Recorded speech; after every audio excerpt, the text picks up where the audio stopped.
empezar.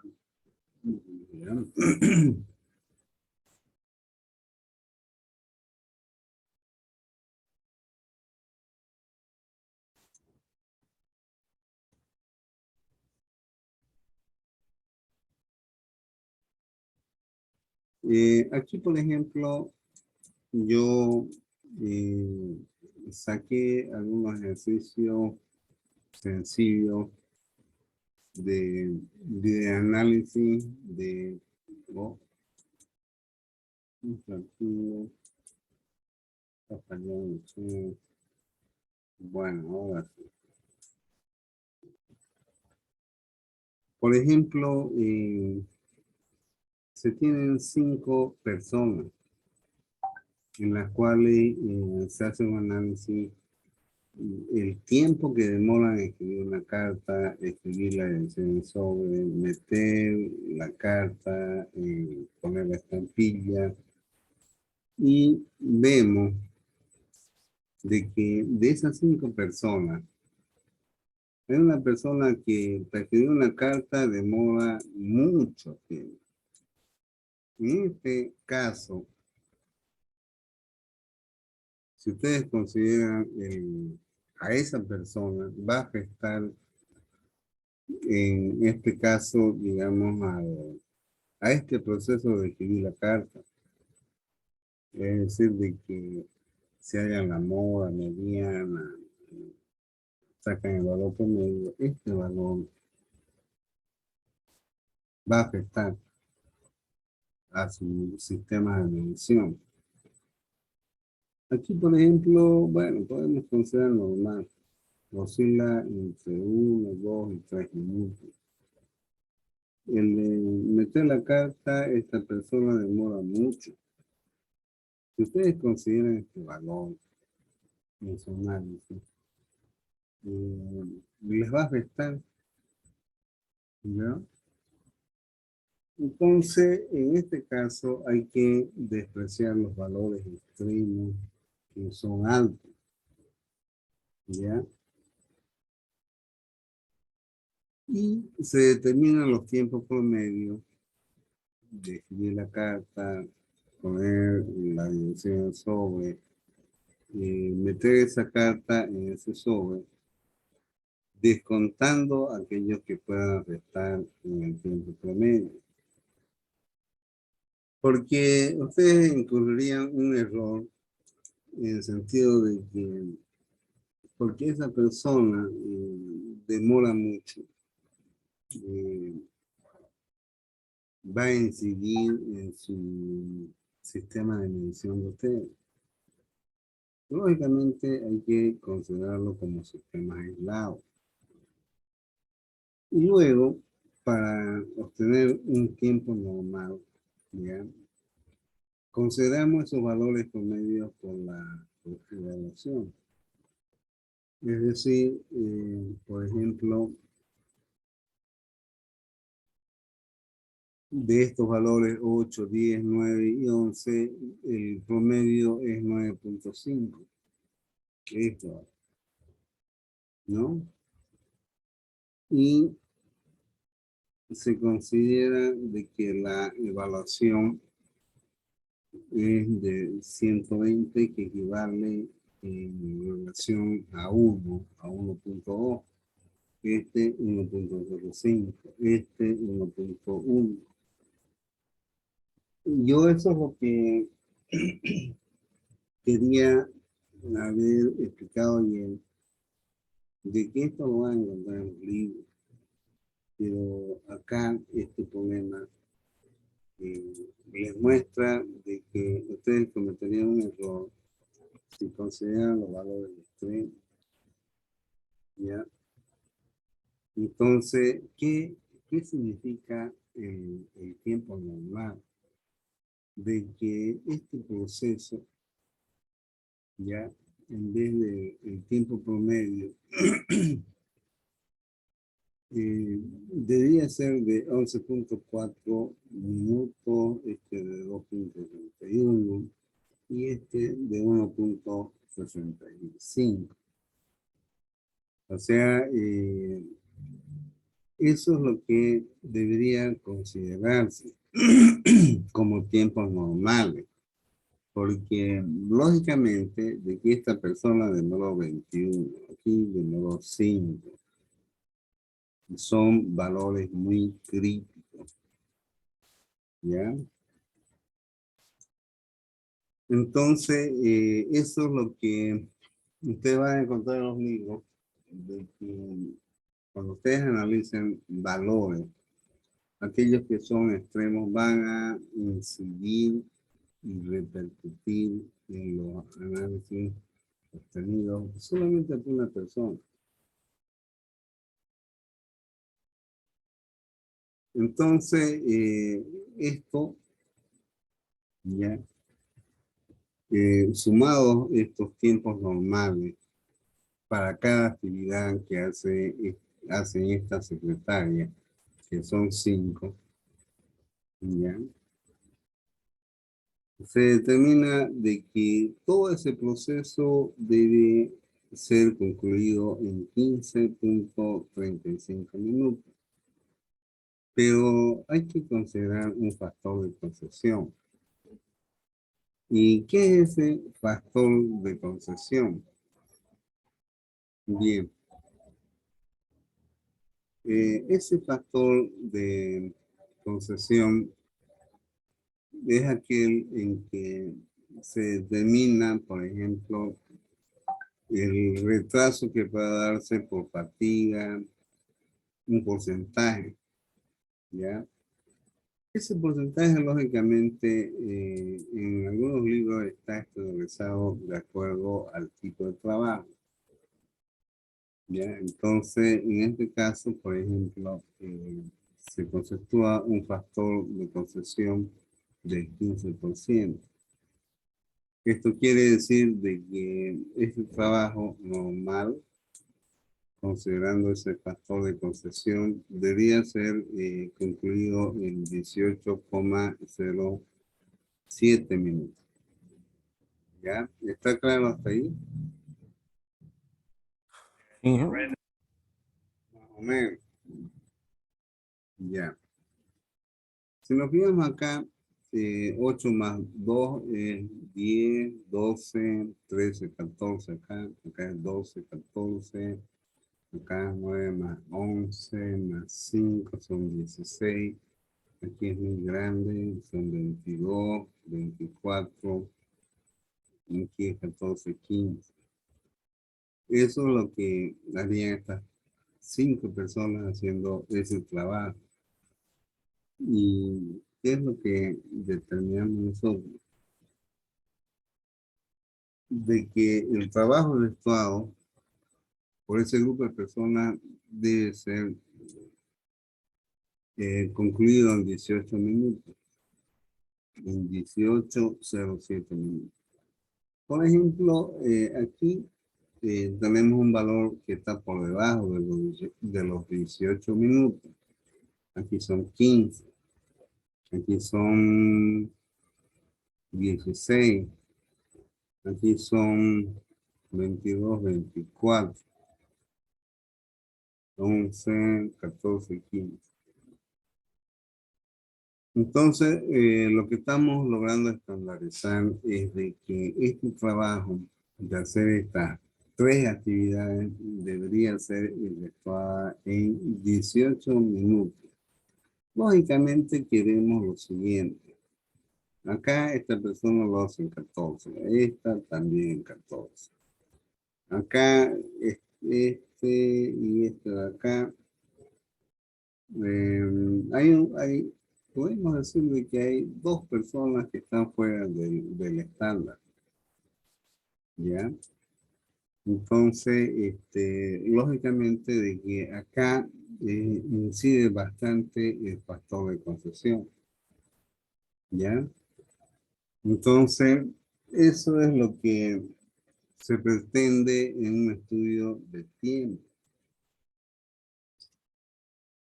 Si ustedes están haciendo ese estudio de tiempo, habría que ver quién, cómo, efectúa ese trabajo. Entonces entramos a un análisis ya más detallado, podríamos decir, ¿ya? Entonces, empleamos la estadística, empleamos el concepto de confiabilidad, eh, usamos el valor Z, ¿ya? Y empezamos otro tipo de análisis estadístico. Entonces, ahí ya empezamos a usar lo que viene a ser las medidas de dispersión dentro de la estadística. Es decir, de que encontramos un valor promedio y en base a ese valor promedio determinamos cómo se dispersan los valores de medición con respecto a la medida de tendencia central. Lógicamente de que hay que usar esta fórmula. Esta fórmula es aquello que determina cuántas mediciones debemos hacer, ¿ya? Entonces, no es nomás decir, bueno, voy a hacer 10 mediciones, no. Para que sea confiable, esta fórmula nos determina el número de mediciones que debemos hacer para tener algo que sea confiable. ¿Está claro hasta ahí, joven? Jóvenes. Sí. Más o menos.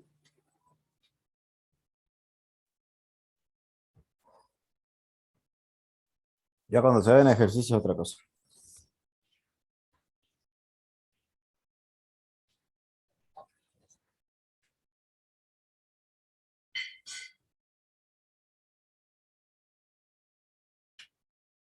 Bueno,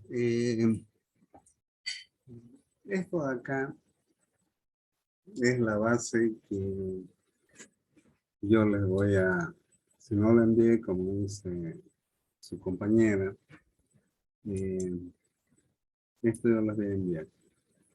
Ya, este es un análisis de, apliqué acá la estadística, eh, ver las mediciones que uno hace, como hallar la media, todo aquello que contempla y después se aplica a esto los factores de fatiga y otros. ¿Ya? Bien. ¿Está claro hasta ahí?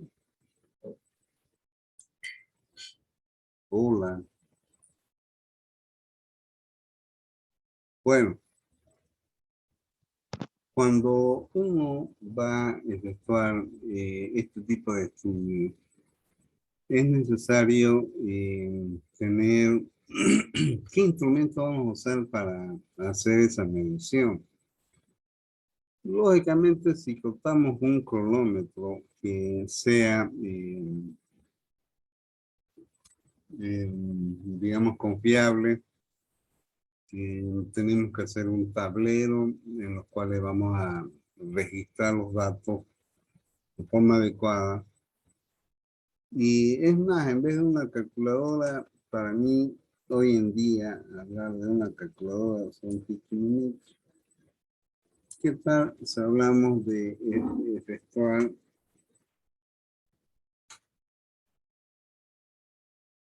un programa estadístico? ¿Ya? Bueno, entonces aquí hablamos del tablero, cómo debe ser, y lógicamente de que algo muy fundamental, ¿no? Eh,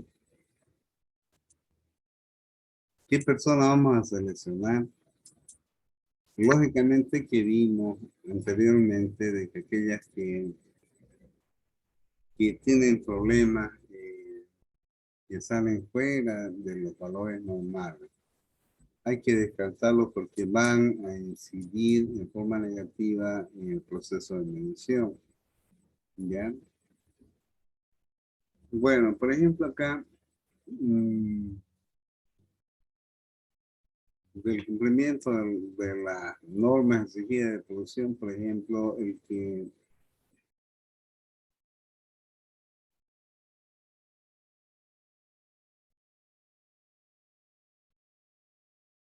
que no cumplió la norma es este señor,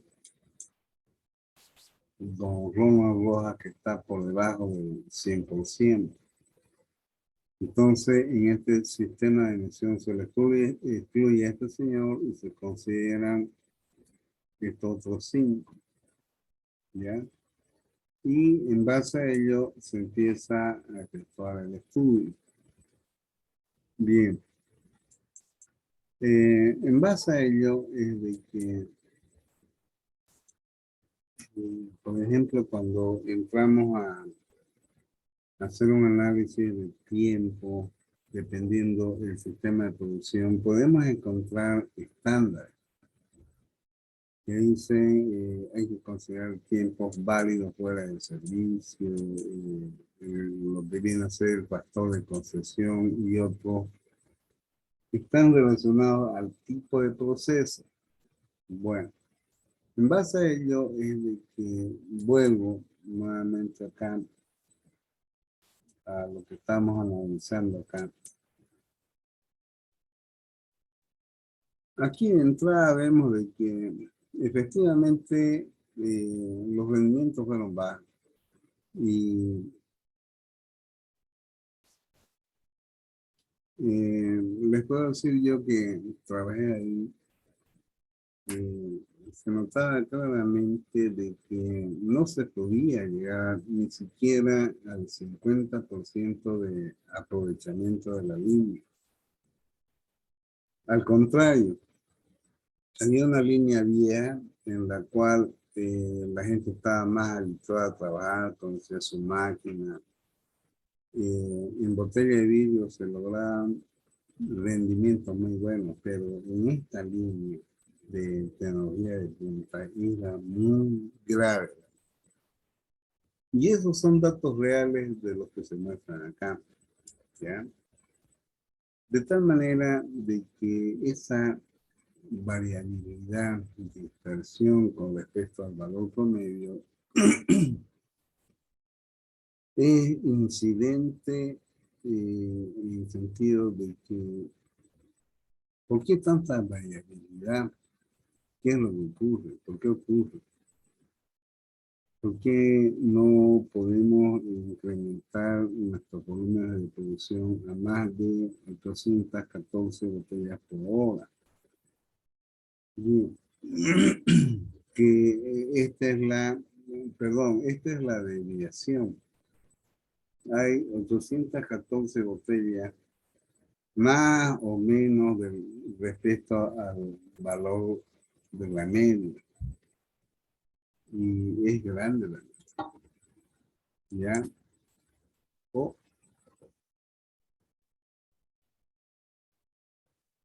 Por ejemplo, acá se muestra de que este es el valor esperado. Y todos los valores reales de producción están por debajo. Y algunos muy debajo. Y esto, si han visto control de la calidad voz. Ingeniero, seguimos en la tabla esa de...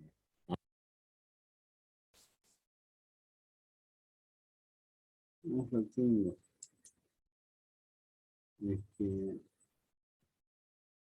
Me han movido todo. Aquí está. Ya, ahora sí van. Sí, se ve.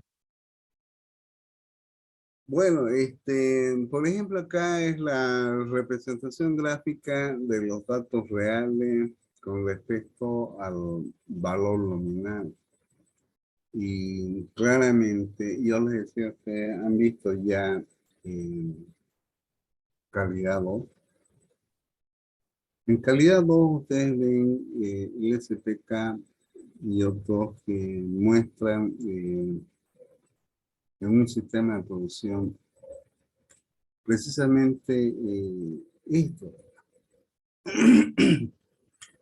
que inciden de alguna forma en los rendimientos de producción. ¿Ya? Entonces, aquí, por ejemplo, esto es la nominal, y todos esos valores, fíjense, están, alguno llegó a un poquito, un solo valor llegó a más de 5.000. Uno llegó casi a 5.000. Esto significa que estos valores de producción real están por debajo del 50% de la capacidad nominal. Bueno, aquí por ejemplo, cuando ya hacemos análisis de toda la gente que está involucrada en el proceso productivo, cuánto ganan, cuánto se produjo, a ver,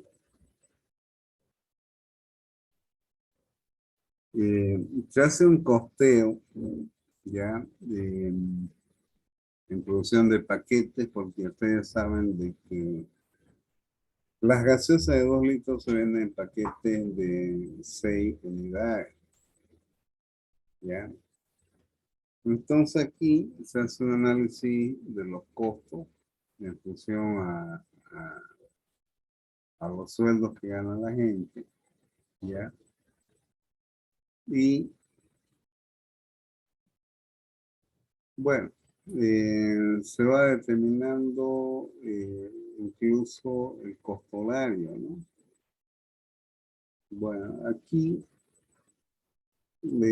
se hace un análisis de esos datos en este cuadro de histograma de frecuencia, donde ustedes pueden ver de que aquí tenemos un valor promedio de los 1, 5, son 6, más 12,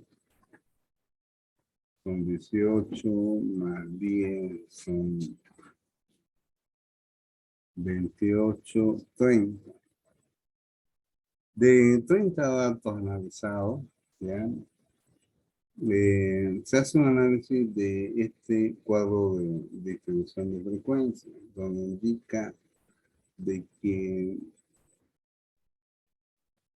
de los 30 datos hay 18 datos que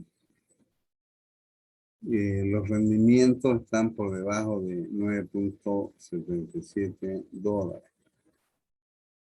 Entonces, eso es lo que a veces permite obtener cuando uno analiza en forma estadística. Bueno, acá por ejemplo, ya en cuestión de costo, ya se tiene que la media y la moda tienen el mismo valor, pero el valor promedio no. Bueno, las conclusiones es de que todo esto que afecta a este sistema de producción generalmente está relacionado a los paros operativos. Es decir, cuando ustedes tienen a la gente parada, esa gente está percibiendo un sueldo que no va a incidir en los volúmenes de producción, ¿ya? Entonces, eso es lo que se concluye acá. Bueno, entonces acá se propone, por ejemplo, mejorar dando un porcentaje, ¿no? A los valores estándares reales que se presenta en función, por ejemplo, acá tenemos una curva bimodal. Es decir, de que estos son, a ver, 3 más 1, 4, 10, 11, 11, más 11, 22, más 8, 30. De estas 30 mediciones, podemos ver de que hay valores que por debajo de esta de acá son valores muy bajos en eficiencia. ¿Y cuántos son? 11, digamos la mitad de 11, 5 más 7, 12, 13, 16. Es más del 50%. Lo que se pretende es lograr por lo menos esto, ¿verdad? O lograr hacia la derecha, ¿ya? Eso es lo que debe pretenderse de lograr de forma estadística. Acá, 3, 7, 10, 11 valores, más 5 son 16 de 30. Podríamos decir de que 16 valores están debajo de una eficiencia del 50%, ¿ya? Y hay 14 que están por arriba. Entonces, esto que ocasiona, en este caso, digamos, pérdida, había que ver por qué, cuáles fue lo que afectó acá, qué es lo que afectó acá. Ver la forma de que subsanar esos problemas y llegar a un valor arriba del 50%, ¿ya? Bien. Entonces, eso es lo que se pretende, se propone un valor de incremento y en base a ello se efectúa un análisis, ¿no? De lograr incrementar la producción de estos valores reales arriba de llegar acá, ¿ya?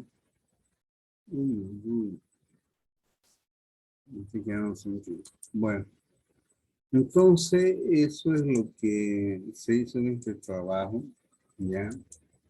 Mm, Eso es todo referente a un análisis de tiempo. Espero de que se hubiera entendido.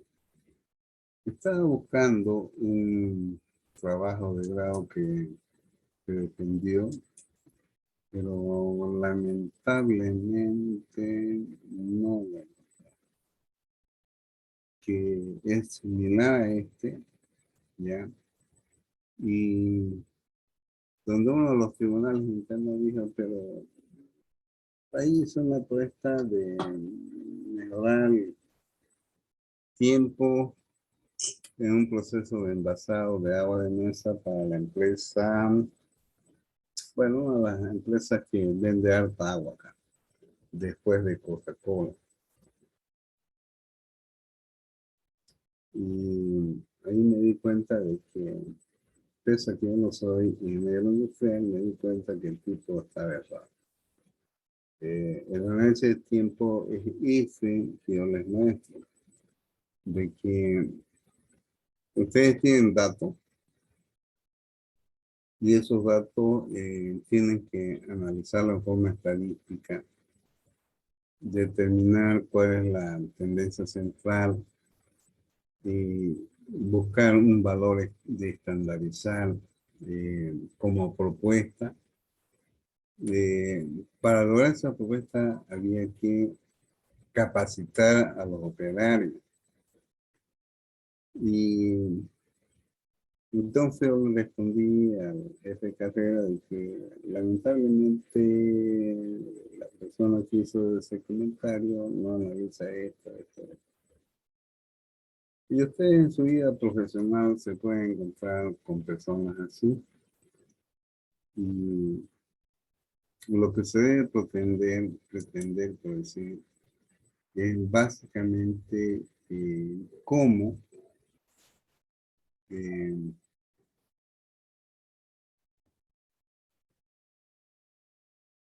cómo poder justificar el trabajo que ustedes hacen, ¿ya? Si no, ahí están listos. Entonces, la ingeniería de método no es tan fácil. Para mí es nomás interesante, importante, pero cada situación que se da en cada empresa requiere un análisis de su problema y hay que identificarlo, ¿ya? Entonces, si ustedes no identifican qué es lo que ustedes quieren mejorar, es lógico, ¿no? Bueno, jóvenes, voy a cortar acá, voy a buscar esa información, no sé por qué no la pido, porque quiero cerrar esta parte con algo concreto al respecto de estudio de tiempo. ¿Listo? Bueno, volvemos en